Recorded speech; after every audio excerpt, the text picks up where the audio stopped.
नमस्कार. Myself Sunita Amritsagar, doctor assistant professor, doctor Babasaheb Ambedkar Mahavidyalaya, Peth Vadgaon, department of commerce. B Com भाग 1 या वर्गाचा आपण प्रिन्सिपल्स ऑफ मार्केटिंग हा विषय पाहत होतो. त्याच्यामध्ये आपण विपणन पर्यावरण हे पाठीमागच्या लेक्चरला बघितलं होतं. अंतर्गत पर्यावरण, बाह्य पर्यावरण, सूक्ष्म पर्यावरण आणि स्थूल पर्यावरण हे पर्यावरणाचे वेगवेगळे घटक आपण पाहत होतो. त्यामध्ये पाठीमागच्या लेक्चरला आपण स्थूल बाह्य जे पर्यावरण आहे त्यामध्ये लोकसंख्या विषयक पर्यावरण, सांस्कृतिक पर्यावरण आणि कायदेशीर पर्यावरण हे भाग आपण पाहिले होते. आज आपल्याला पाहायचं आहे आर्थिक पर्यावरण. आर्थिक पर्यावरण म्हणजे नक्की काय, तर स्त्रियांच्या बदलत्या भूमिकेचाही विपणनावर प्रभाव पडतो. विपणनावर सर्वात जास्त परिणाम करणारा घटक आर्थिक पर्यावरण आहे. बघा, आपण म्हणतो की कोणताही व्यवहार आला की त्याच्यामध्ये पैसा जो आहे तो पैसा महत्त्वाचा असतो. ग्राहकांच्या खरेदी शक्ती आणि खर्चाच्या रचनेवर आर्थिक घटक प्रभाव टाकत असतो.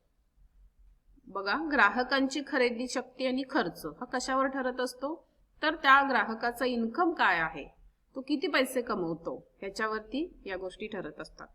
उत्पन्नामध्ये होणारे चढ उतार, अर्थव्यवस्था, महागाईचा दर, आर्थिक नियोजन या घटकाबरोबर कर्ज व्यवस्था, उधारीचे धोरण, व्याज दर, अनुदाने, कर सवलत, पगारवाढ, बोनस, लाभांश दर इत्यादी घटक देखील खरेदी शक्तीवर खूपच प्रभाव टाकत असतात. बघा, महागाईचा दर, महागाई वाढली किंवा उधारीचं धोरण काय असेल, कर्ज व्यवस्था काय असेल, किंवा कर्ज घेत असेल तर त्या कर्जाचे व्याज दर काय आहेत, सबसिडीज काय आहेत, कर जे आहे त्या कर मध्ये सवलती कशा प्रकारे आहेत, पगारवाढ, बोनस, लाभांश हे सगळे जे घटक आहेत ते घटक ग्राहकाच्या खरेदी शक्तीवर प्रभाव पाडत असतात.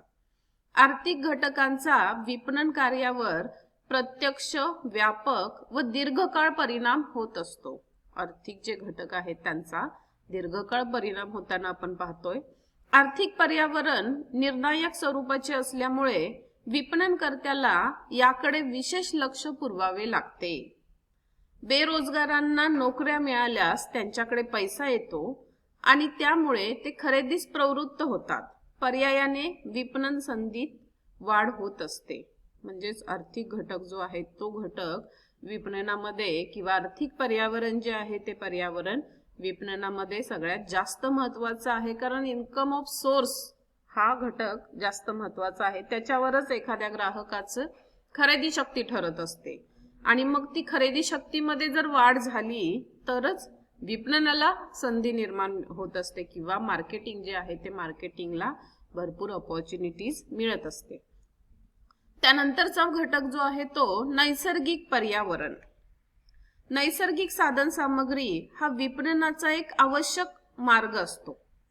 सधन व सखोल विपणन संकल्पनेत भौतिक पर्यावरण, निसर्ग इत्यादीचा विचार आवश्यक असतो.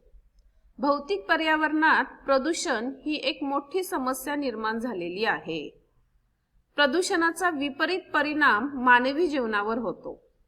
नैसर्गिक पर्यावरणामध्ये हवामान, पाऊस, जमीन, तापमान, पाणी, साधन संपत्ती इत्यादी घटकांचा समावेश होतो.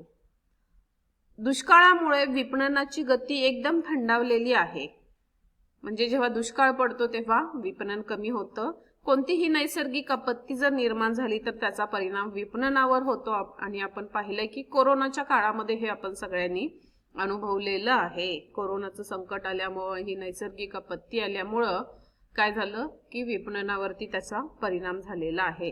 बाजारपेठेची एकूण उलाढाल ठप्प झालेली दिसून येते. म्हणजेच नैसर्गिक पर्यावरण जे आहे ते पर्यावरण खूप महत्वाचं आहे आणि याच्यामध्ये भौतिक पर्यावरणामध्ये म्हटलेलं आहे की प्रदूषण ही एक मोठी समस्या आहे आणि या प्रदूषणाचा परिणाम मानवी जीवनावर होतो. म्हणजेच ग्राहक जे आहे त्या ग्राहकांवरती त्याचा परिणाम होत असतो. किंवा नैसर्गिक पर्यावरण जे आहे त्या पर्यावरणातल्या अनेक अशा गोष्टी आहेत की त्याचा परिणाम विपणनावरती होत असतो. त्यामुळे नैसर्गिक पर्यावरणाचा विचार करणं हे अत्यावश्यक आहे. त्यानंतरचा घटक आहे तांत्रिक पर्यावरण. यामध्ये शास्त्रीय, तांत्रिक, तंत्रज्ञान पर्यावरणाचा परिणाम विपणन कार्यावरती होत असतो. आता शास्त्रीय म्हणजे काय, तर शास्त्रीय शोध, तांत्रिक ज्ञानातील विकास, बदलते तंत्रज्ञान यामुळे मानवी प्रतिमेवर अत्यंत वेगाने बदल होत असतात. म्हणजेच आपण म्हणतो की हे युग जे आहे ते तंत्रज्ञानाचं आहे, टेक्नॉलॉजीचं युग आहे आणि याच्यामध्ये नवीन नवीन टेक्नॉलॉजी ज्या आहेत त्या टेक्नॉलॉजी विकसित व्हायला लागलेल्या आहेत. त्यामुळे याचा विचार विपणनामध्ये करावा लागतो. नवीन तंत्रज्ञान नवीन बाजारपेठा व संधी निर्माण करतात. बघा, नवीन तंत्रज्ञान काय करतात, नवीन बाजारपेठा आणि संधी निर्माण करतात. नवीन तंत्रज्ञान जुन्या तंत्रज्ञानाची जागा घेते आणि हे आपण सगळे आपल्या आजूबाजूला पाहतोय. उदाहरणार्थ, मोबाईल मधील कॅमेरामुळे फोटो दुकानाचा व्यवसाय खूपच प्रभावित झालेला आहे. आता सगळ्यांच्या मोबाईलमध्ये अँड्रॉइड फोन जे आहेत त्या प्रत्येक फोनमध्ये खूप चांगल्या क्वालिटीचा कॅमेरा असल्यामुळं आता फोटो स्टुडिओमध्ये जाणं किंवा ते जुने कॅमेरे आहेत त्या कॅमेऱ्याचा रोल विकत घेणं, त्यातून फोटो काढणं आणि ते फोटो डेव्हलप करून घेणं हा प्रकार जो आहे तो सर्रास आपल्याला बंद झालेला दिसतोय. तर त्याच्या जागी काय दिसतंय, मोबाईल मधल्या फोटोचा बॅकअप जो आहे तो लॅपटॉप मध्ये घेतला जातो आणि प्रिंट काढणं हा प्रकार आता फार कमी झालेला आपल्याला दिसतोय. विपणन करताना आपली वस्तू जुनी होण्या अगोदर नवनवीन वस्तूची निर्मिती व विक्री सुरू करावी लागते. वस्तू जुनी होणं किंवा वस्तू कालबाह्य होणं याच्या अगोदर काय करायला पाहिजे, नवीन वस्तूची निर्मिती करून त्याची विक्री जी आहे ती विक्री या ठिकाणी करावी लागते. म्हणजेच तांत्रिक पर्यावरण ही बाब जी आहे ती बाब सुद्धा महत्वाची आहे. त्यानंतर सगळ्यात महत्वाचा जो भाग आहे तो राजकीय पर्यावरण. यामध्ये सरकारचे आयात निर्यात धोरण, कर पद्धती, सार्वजनिक वाहतूक, वितरण व्यवस्था, धोरणे इत्यादी घटक संवेदनशील असतात. राजकीय पक्ष, विचारसरणी, राजकारण, राजकीय घडामोडी, राजकीय आंदोलने, राजकीय निर्णय, नेतृत्व इत्यादी घटकांचा राजकीय पर्यावरणामध्ये समावेश होतो. म्हणजे सरकार कुणाचं आहे आणि त्या सरकारचं धोरण काय आहे या धोरणावरती बाकी सगळ्या गोष्टी ज्या आहेत त्या गोष्टींचा प्रभाव पडताना आपल्याला दिसत असतो. त्यामुळे राजकीय सत्तांतर झाल्यानंतर सर्वच धोरणे, पद्धती, व्यवस्था बदलत असतात. आपण पाहिलंय आताच राजकीय सत्तांतर झालं महाराष्ट्रामध्ये आणि अगोदर जो पक्ष होता तो पक्ष जाऊन आता नवीन पक्ष या ठिकाणी सत्तेवर आला आणि त्यामुळे काय होतं, सर्वच धोरणे, पद्धती, व्यवस्था ज्या आहे त्या व्यवस्था बदलत असतात. काही वेळा त्याचा गंभीर परिणाम ही विपणनाला सहन करावा लागतो. राजकीय अस्थिरता अनेक गंभीर समस्या निर्माण करू शकतात. इथं आपण बघतो की काय राजकारणाचा आणि आपला काय संबंध आहे, तर राजकारणामधले अनेक निर्णय जे आहेत ते निर्णय आपल्या नेहमीच्या आयुष्यामधल्या अनेक गोष्टी ज्या आहेत त्या गोष्टी प्रभावित करत असतात. म्हणजे काय, तर काय समजा राजकारणामध्ये शिक्षणासंबंधी काय धोरण ठरवलेलं आहे, समजा आता आपण पाहतोय की नोकरीवरती बंदी आहे, पदभरतीला मान्यता नाही आणि जर ही पदभरतीला मान्यता दिली तर लोकांना रोजगार मिळेल, नोकऱ्या चांगल्या मिळतील.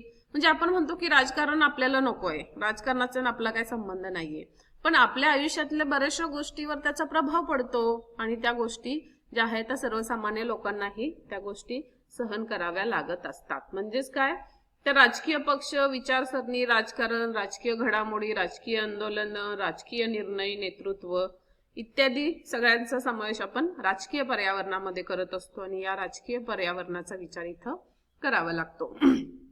आणि सगळ्यात शेवटचा मुद्दा आहे तो आंतरराष्ट्रीय पर्यावरण. यामध्ये जागतिकीकरणानंतरच्या पार्श्वभूमीवर उदारमतवादी धोरणामुळे व वाढत्या खाजगीकरणामुळे आंतरराष्ट्रीय पर्यावरण महत्वाचे बनलेले आहे. आपण बघितलं की नवीन आर्थिक धोरण स्वीकारल्यामुळं जागतिकीकरण जे आहे ते जागतिकीकरण झालं आणि त्यामुळं काय झालं, खाजगीकरण वाढलेलं आहे आणि आंतरराष्ट्रीय पर्यावरण जे आहे ते महत्वाचे बनलेलं आहे. म्हणजेच काय, आंतरराष्ट्रीय पर्यावरणात कुठल्या कुठल्या गोष्टींचा समावेश होतो, तर देशादेशांमधील संबंध, करार, आयात निर्यात धोरण, दृष्टिकोन, कायदे व्यवस्था, व्यापारी करार, प्रदर्शने, बाजारपेठ घडामोडी इत्यादी घटकाचा परिणाम विपणनावरती होत असतो।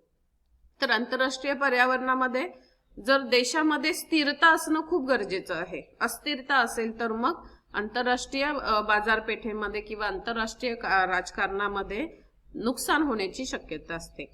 जागतिक स्तरावरील संघटनांची ध्येय धोरणे खूपच प्रभावित करत असतात। उदाहरणार्थ जागतिक व्यापार संघटना, ओपेक, सार्क, नाणेनिधी, जागतिक बँक इत्यादी संघटना आंतरराष्ट्रीय स्तरावर जी धोरणे ठरवितात त्याचा प्रभाव विपणनावरती होत असतो। आपण आता पाहिलंय की जग हीच एक मोठी बाजारपेठ झालेली आहे आणि या बाजारपेठेत कोणीही यायचं आणि आपला माल विकून जायचं अशी अवस्था जी आहे ती अवस्था निर्माण झालेली आहे।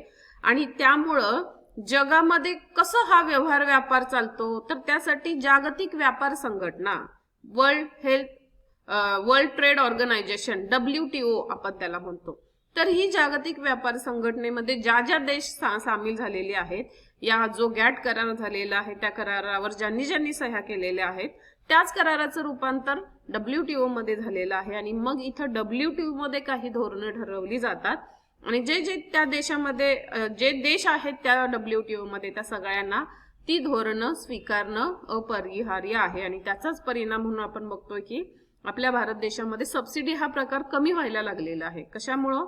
WTOचं ते धोरण आहे किंवा ओपेक ही संघटना आहे किंवा सार्क, साऊथ एशियन जे देश आहेत त्यांची ही सार्क संघटना आहे, आंतरराष्ट्रीय नाणेनिधी आहे, जागतिक बँक आहे। तर या संघटना आंतरराष्ट्रीय स्तरावर जी धोरणे ठरवितात त्याचा प्रभाव जो आहे तो विपणनावर होताना आपल्याला दिसतोय।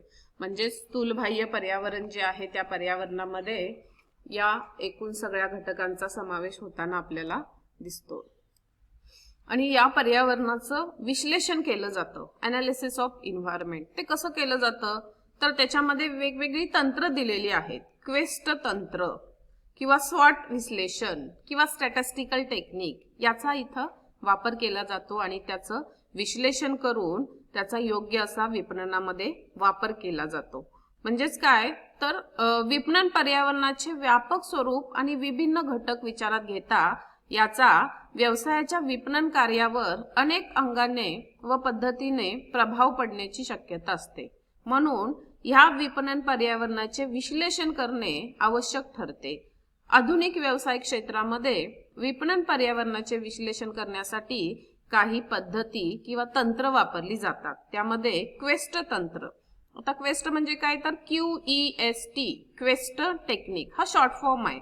मग त्याचा लॉंग फॉर्म काय आहे तर क्विक एन्व्हायरमेंटल स्कॅनिंग टेक्निक। या टेक्निकचा या ठिकाणी अनालिसिस करण्यासाठी वापर केला जातो। दुसरा आहे स्वॉट विश्लेषण, SWOT म्हणजेच काय तर strength, weaknesses, opportunities and threat याचा इथं वापर केला जातो। म्हणजे बलस्थानं, दुर्बलस्थानं, संधी आणि धोके विचारात घेतले जातात। आणि तिसरे टेक्निक जे आहे ती सांख्यिकीय तंत्रे, स्टॅटिस्टिकल टेक्निक। तर याच्यामध्ये गणितीय अर्थशास्त्र, संभाव्यता तंत्र, प्रवृत्ती विश्लेषण याचा वापर करून सांख्यिकीय टेक्निक वापरली जाते। तर अशा प्रकारे विपणन पर्यावरण जे आहे त्या विपणन पर्यावरणामध्ये या सगळ्या घटकांचा समावेश होतो। तर हा जो पहिला टॉपिक आहे तो पूर्णपणे आपण अगदी डिटेल्स मध्ये पाहिलेला आहे। काय आहे विपणन, विपणनाची व्याख्या काय आहे, अर्थ काय आहे, संकल्पना काय आहेत, पारंपरिक संकल्पना काय आहेत, आधुनिक संकल्पना काय आहेत, गाभाभूत संकल्पना काय आहेत त्याच्या, किंवा विपणन पर्यावरण म्हणजे काय, मग त्यामध्ये अंतर्गत घटक कोणते आहेत, बाह्य घटक कोणते आहेत, मग पुन्हा बाह्य घटकामध्ये आपण बघितलं की सूक्ष्म घटक आहेत, स्थूल घटक आहेत। तर अशा प्रकारे हा पहिला युनिट जो आहे आपला मार्केटिंगचा तो आपण इथं पूर्णपणे डिटेल्स मध्ये डिस्कस केलेला आहे। याच्यामध्ये या डिस्कशन मध्ये किंवा या पूर्ण व्हिडिओ मध्ये कोणाला काही अडचणी असतील, प्रश्न असतील तर तुम्ही मला विचारू शकता आणि पुन्हा पुन्हा आपण या सगळ्या गोष्टी ज्या आहेत त्या वाचल्या पाहिजेत, समजावून घेतल्या पाहिजेत, कारण हा पहिला टॉपिक असल्यामुळे अगदी डिटेल्स मध्ये मी प्रत्येक गोष्ट इथं एक्सप्लेन करण्याचा प्रयत्न केलेला आहे। तर या ठिकाणी मी थांबते। धन्यवाद।